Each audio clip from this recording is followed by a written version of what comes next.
Okay, good evening, everybody. Today I have with me Shaleeka Jayalath, whom I've known for some time now. She is the principal of Colombo School of Arts and Sciences. She has a small international school. Uh, if I'm to give a brief description of her academic career, she has a BSc in pure mathematics from Queen's Mary Queen's Mary's College, is it? Queen's Mary's College. Queen Mary's College. Yeah, Queen's Mary's College, University of London, and MSc in Decision Sciences. Now that's interesting, from London School of Economics, and also in Political Science from the University of London. Thank you so much, Shaleeka, for agreeing to do this interview. Once again, at a short notice, I think when I call and ask something from you, I think you find it difficult to refuse people. Anyway, thank you very much for being in touch with us and agreeing to do this interview. My first question is now, when COVID-19 hit, I'm sure there were some of the students were going to sit for London A levels, London O levels, and they had to kind of be in touch with you, and you would have been compelled to teach your students or get in touch with your students online. And this is the buzzword now. Everybody, even all the schools are talking about online education, and some people are saying that it's going to stay. But we have been talking about online education for the last 10 years, I think. And I mean, that has been there. It's not new. But what has been your experience this last couple of months with regard to online education? What are the areas that you find that it has really helped you, and what are the areas that students are still grappling with, trying to impart education to children through online means? Well, as you quite rightly said, I mean, when COVID-19 hit, when the crisis hit, we were in the midst of getting students prepared for the Cambridge, we offer the Cambridge curriculum at Colombo School of Arts and Sciences. We were in the midst of preparing them for Cambridge O-levels and A-levels. But fortunately for us, most of our curriculums were, our syllabuses were complete. So, and most of the revision had been done. So therefore, it wasn't too bad. We didn't have to have too many online classes. It was more a case of, it was a case of giving them study leave almost, and saying, get on with it. We did support them with online classes, online, I shouldn't use the word online, but with telephone calls, WhatsApp chats, actual Zoom meetings. We did do that we gave them that support. But at that point in time, they were, I mean, this is what we do at the school. We try to train our students to be independent learners. So it was so, since we had completed our part of it, our teachers had completed their part in completing the syllabi in going through the revision processes. It wasn't too much of a problem for us. As far as the younger kids were concerned, I mean, we normally close, although we are an international school, we follow the local system in terms of giving holidays. So what we did was, we declared a 1-month holiday, which is, we were going in for that anyway. So they had a little bit of extra benefit. We gave them 5 weeks instead of 4 weeks, and said, enjoy yourselves. So it wasn't too bad. But of course, and then when we started, we've done quite a bit of work actually. We held term tests with parental support. I mean, I am blessed to have, a very supportive parental network, and we were able to hold term tests under, sort of parents were ultra strict in terms of supervision of their children. I'm not so sure the children appreciated it, but we held held the term tests as well, marked them online, gave them feedback, and we initially went because Amar, I think this is we had this chat a few nights ago. And I'm not a great believer in online learning. Yeah, So yes. initially, we actually followed it up. I mean, I had one-on-one meetings, sort of discussions with our parents, and I explained my views to them, and I have to say they were very supportive. I mean, so and they understood, they appreciated my sentiments. And so initially what we did is we felt, I mean, you've given them 5 weeks off, you have to get back into a routine. But initially we did not actually go into online classes. We actually, for a few weeks, we actually only gave the kids weekly assignments, right? So we had we gave them weekly assignments in all of their subjects. We also assigned them some research work that they could do, told them to do some presentations on their research. We gave them it was almost, I wouldn't call them study packs, yeah, but they were sort of they were similar concept, where we assign work that they could do on their own. They could get help from their parents if they wanted, but and parents came on board to help supervise their kids.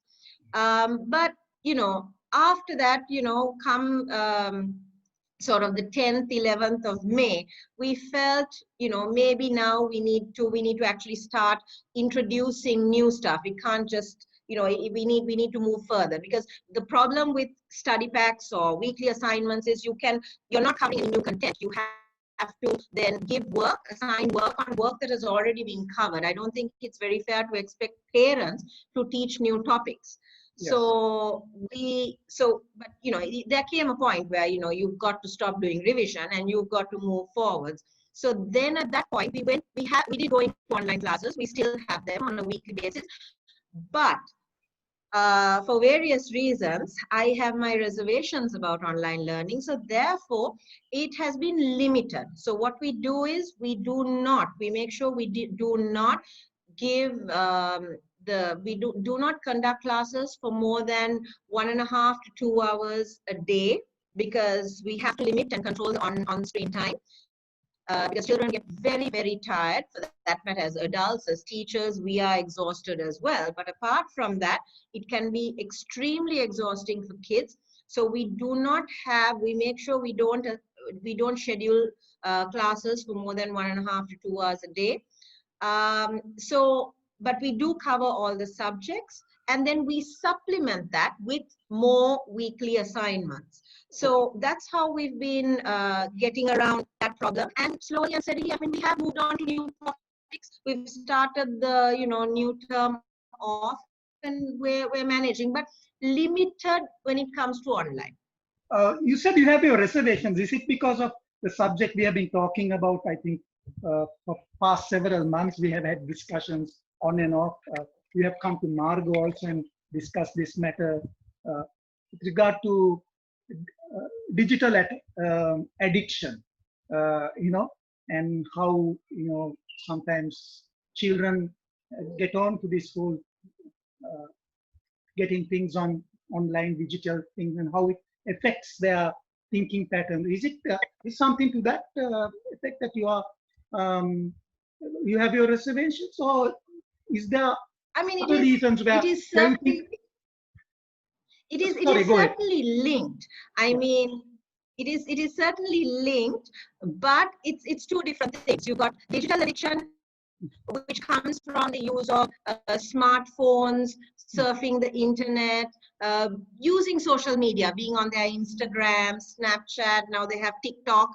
The digital addiction comes from that part of it.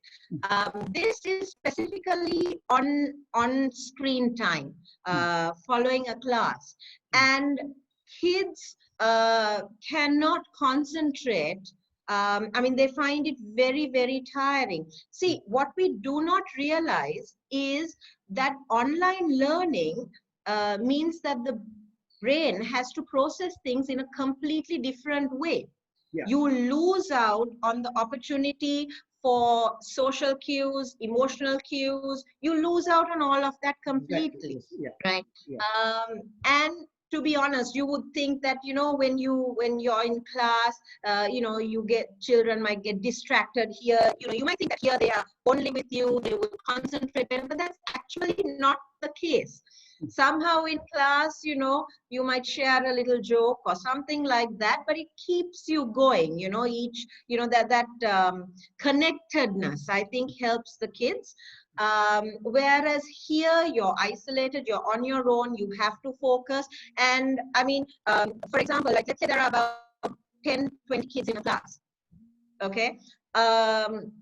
You have, if your video is switched on, you are then going to be concentrating on 10-20 screens, which can be extremely tiring. Now, one thing the teacher can do to overcome that problem is to get you to switch off your screen.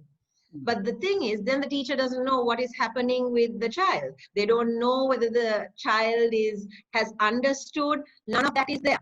And also teachers themselves are geared for face-to-face teaching. They are not geared for online teaching, which is a very different ballgame. So then, you know, sometimes it's a little bit difficult. So they get distracted. They have to be given breaks. Now, I mentioned earlier that we do not schedule classes for more than 2 hours a day. Now, that includes, you know, that 2 hours is not a, you know, a continuous 2 hours. We give them, we go in, you know, sort of 40-minute blocks with lots of breaks, with break time in between classes. You know, because I don't think kids can, you know, kids can handle more than about 30-40 minutes at a stretch. Sometimes even that you find amongst 14-year-olds is too much. You say something to them now, and and the next minute you ask them again, you've just said it to them, and they can't remember what they've just said. So it's very strange.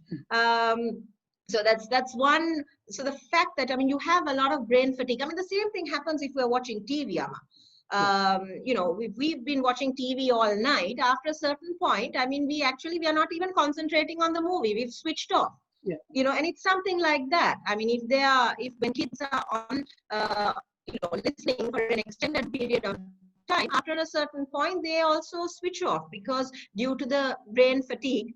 And then, of course, if there are other noises, parents are moving around, a sibling is moving around, then they get distracted as well. So that issue is also there.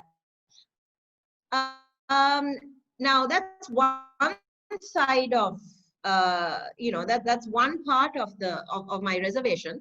The online learning cannot, I don't think can replace traditional schooling, because now, I mean, if you go back to the time of Einstein, you know, we all made a big deal about the fact that Einstein had this great big IQ. But now, as we've progressed, as the world has progressed, we've realized that IQ alone is not going to determine your success in society. You need to have something called a social quotient and an emotional quotient. Intelligence. And absolutely. I mean, even on business courses, they make sure that you are taught, forget about schooling, but they make sure you're taught about Daniel Goleman's emotional quotient, because as a leader, to manage human, now where do you learn SQ and EQ? You've got to balance SQ, EQ, and IQ. And where do you learn all that? In school. That school is where, you know, you learn to pick up on the nuances, you learn to collaborate with others, you understand the value of teamwork. All that comes from school. So online learning, I mean, in this situation, it's an unexpected, unprecedented situation. We have to adapt, but it is not long term, I don't think, a solution for us. I'm going to ask a bit of a controversial question now. Isn't it time for us to look at curriculum afresh? Because if I think this is an opportunity with COVID. COVID-19, where children will probably get back to school maybe another month's time. I do not know. Then we will continue social distancing maybe for till the end of the year probably, right? And and this is a time I think uh, policymakers should look at our curriculum, especially uh, at the secondary level of education. And I think you and I have been talking about this, especially comparing the local um, A levels as against Cambridge A levels. I hope I'm not putting in a spot here by asking the question, but I think this is a pet subject. I will enjoy talking about. Yes, well, I mean, I have to agree with you. I mean, this would be the best time to start thinking about it if, you know, if we haven't already done so. But yes, I mean, you know, you can see, you know, why students are graduates who come out of universities, right? No fault of theirs. You can see why they are so disgruntled, right?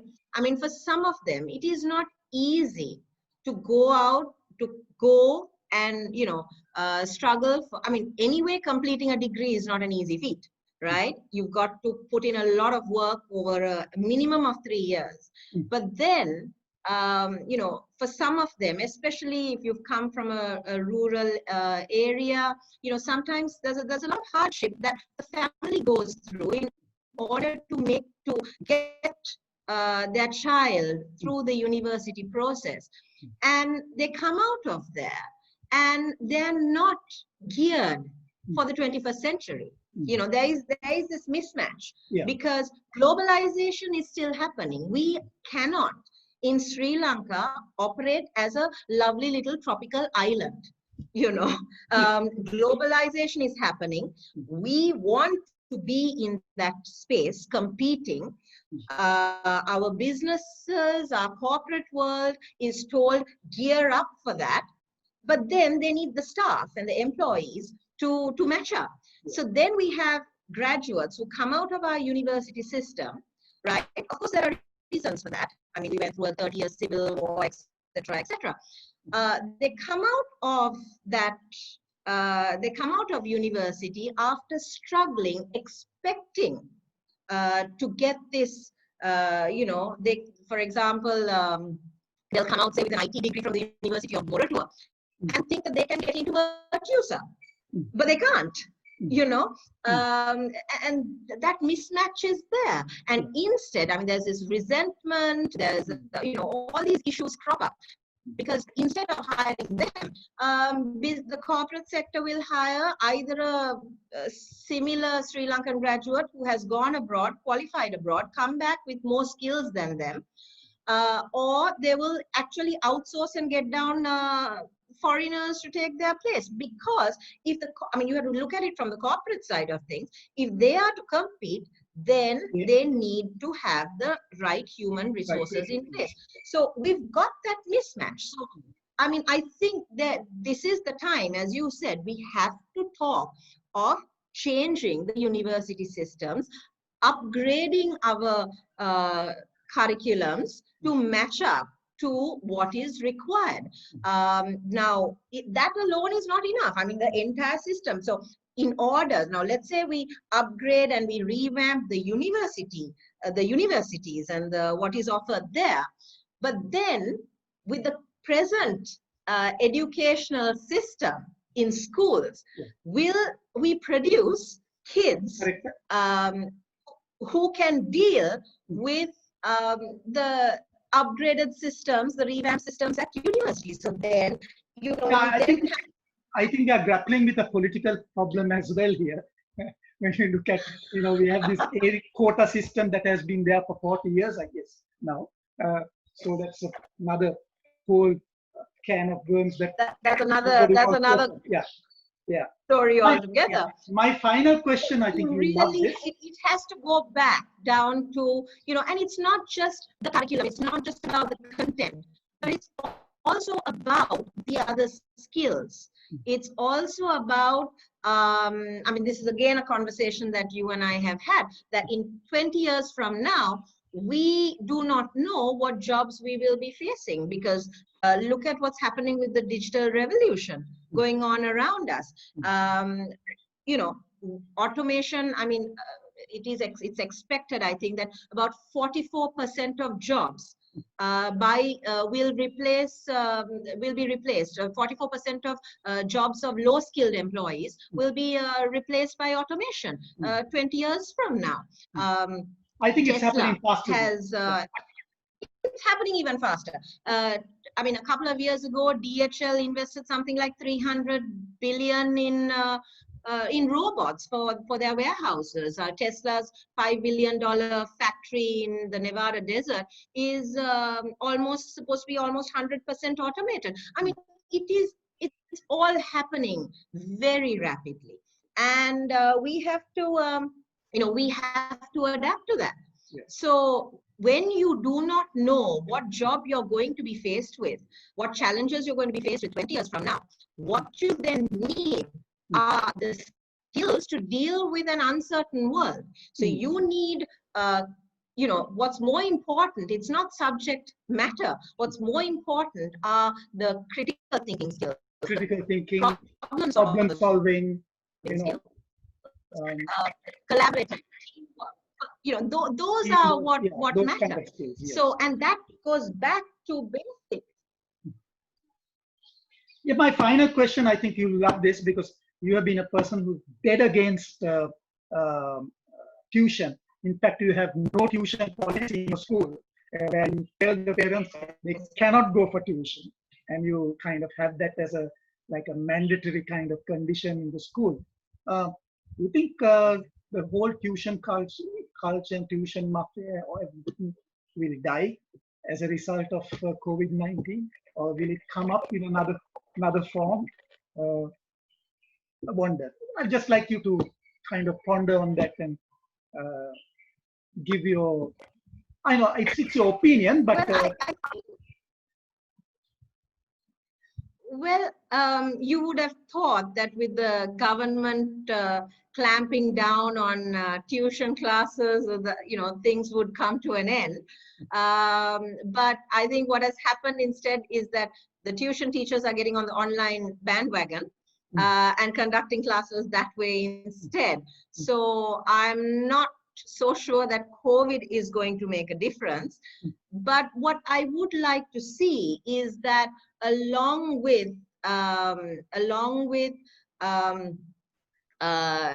the revamped educational system, which, being a patriotic Sri Lankan, I live in hope of, but with the revamped curriculum, with the revamped syllabus, along with that, there will be, upgrades made to the sort of teaching styles as well. I think there's a lot for teacher training colleges to do in this country. I think that we have to move from the traditional teaching methodology to a more constructivist stand, where we are not teaching from the front of the class. We should be engaging with kids. There should be lots of peer-to-peer coaching encouraged. There should be scaffolding encouraged. And, it should be the child taking control of the classroom and of their learning, because that is the way that you build an independent learner. And I would hope that with a revamped system like that, then the children would learn to be independent, and there would be no need for this tuition culture. I mean, but I don't think COVID-19 is going to change things too much in terms of tuition, sadly. Yeah, sadly. Anyway, thank you very much, Shaleeka, for joining us today. I think you gave us a lot of things to think about, how to look forward to kind of changes, how we could make our children more independent when they are learning, not to have this spoon-feeding type of education, not to make parrots out of our children, right? And I think it was quite enlightening, and let's conclude this interview with a lot of hope. Wishing that things will change and COVID-19 would be a kind of a give us the impetus to kind of change the way we deliver education in Sri Lanka. Anyway, thank you very much once again. All the best. I, I, I heard your students again did very well at the last. Absolutely. Yeah, I'm so happy to hear that. Thank you so much for having me.